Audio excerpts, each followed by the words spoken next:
Hello. We're going to talk about hotlinks um, and how to abuse them. Hotlinks are when you've got one website that allows you to pull content or an image or a movie or something from another website, and we're gonna sort of piss around with that. So usually, these are kind of good for what you could call remote file inclusion, but if it doesn't end in .jpg, if the application is well written, then it'll just tell you to piss off. So we're going to do a trick. I call it a trick because it seems kind of lame but kind of obvious. And I don't know if anybody else has been doing this or talking about this, but it's new to me. So maybe it'll be new to you. And when you see it, you'll go, So we're going to use Blogger because I've sent it to them and they don't think it's a problem.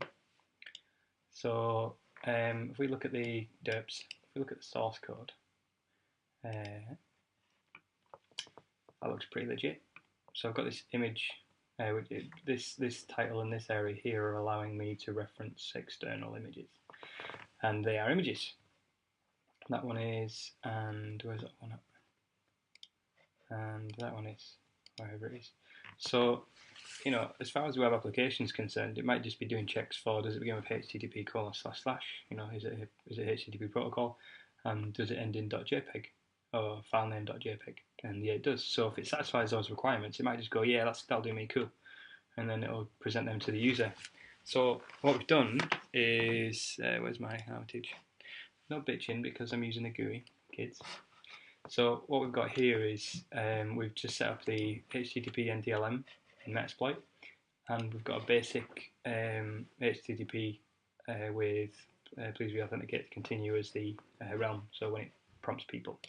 So some of you will already see what's going on here. What we're doing is we've injected these images, and because the application is allowing us to post those images there, because it begins with HTTP and ends in .jpg, it trusts that that is actually an image. It's looking at the file extension. But what it's not considering is the path to the file. We can apply authentication to somewhere in the path, like the root or the folder. And I've used two at the moment, so HTTP NTLM and basic authentication. Now, the smarter people, they won't fall for this attack. Or, well, in some cases they won't fall for this attack, but I imagine there are an amount of people out there that aren't that savvy. If I visited my derps.blogspot, I'm going to get this prompt, and obviously that's my IP address, but who knows that? Apart from an educated, maybe security guy or network guy or somebody that's a little bit savvy with computers. And you're probably savvy with computers if you're watching this or work in security, but there's a shitload of people that don't.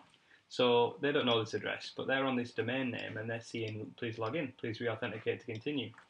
There's an opportunity there where they might re-log in, put their information in. And then this one here, this second challenge, is a bit HTTP NTLM, which not really that useful for computers that aren't Windows. And even when you do use this attack on Windows, there is a certain amount of places where it won't work. But when it does work, it's really good. So if I'm ever testing a Windows application that's hooked up to Active Directory, I will always use this in my cross-site scripting, because there's a lot of group policies that will automatically send NTLM challenges, respond to them because it's easier for the users. And I'm going to show you what happens when you view this page in Windows XP, which is really scary. Obviously nobody uses Internet Explorer 6 anymore, or there's a very, very limited amount of people that do, but I'll show you anyway because it's cool and you can sort of see the damage. Worst case scenario, I guess. So let's log in.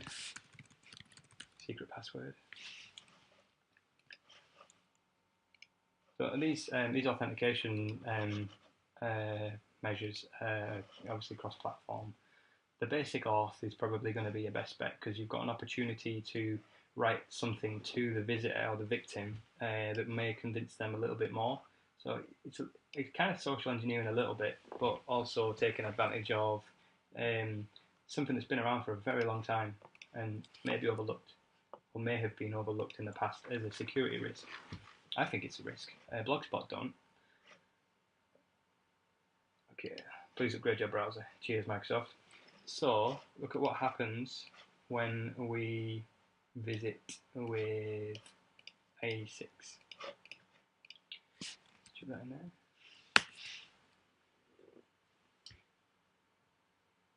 Cool. So the NTLM authentication has automatically sent my username and password.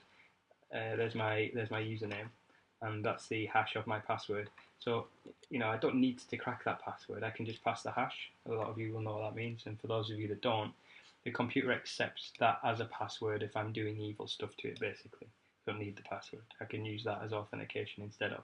In fact, it is the password, but yeah, I'll leave it at that. And we've also got a domain as well. Sorry, the domain name.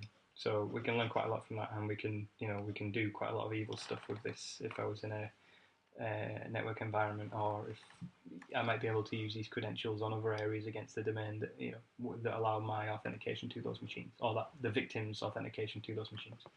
And then secondly, I've been challenged for the basic authentication.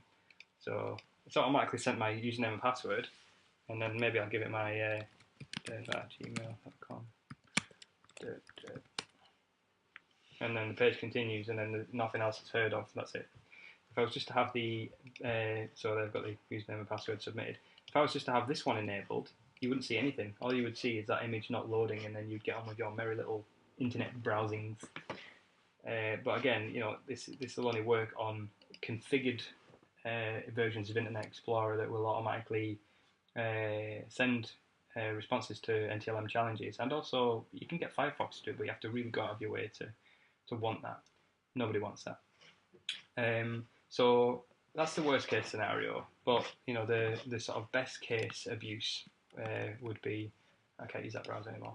The best case abuse would be that maybe the basic authentication would be more convincing to those gullible. Again, please re-authenticate to continue. So yeah, this little area here, you do have an opportunity to send a message to that person. So I don't know much about social engineering really. Just break stuff, but I think that's a good opportunity for picking on victims, and that is it. I've kind of, if this is a new thing or a new approach, I've kind of pinned the name external authentication injection. I think that's what it is. So you're loading up a page, and then that's pulling resources from somewhere else and prompting for authentication for that. So external authentication injection, I think, is quite an apt summary. Enjoy. I've submitted this to a couple of places that that do bug bounties. They haven't got back to me yet, so they're probably just scratching their heads thinking, how long has this been around for? But yeah, that's it. I hope that you understand it. If you've got any questions, I don't know, get me on Twitter or something.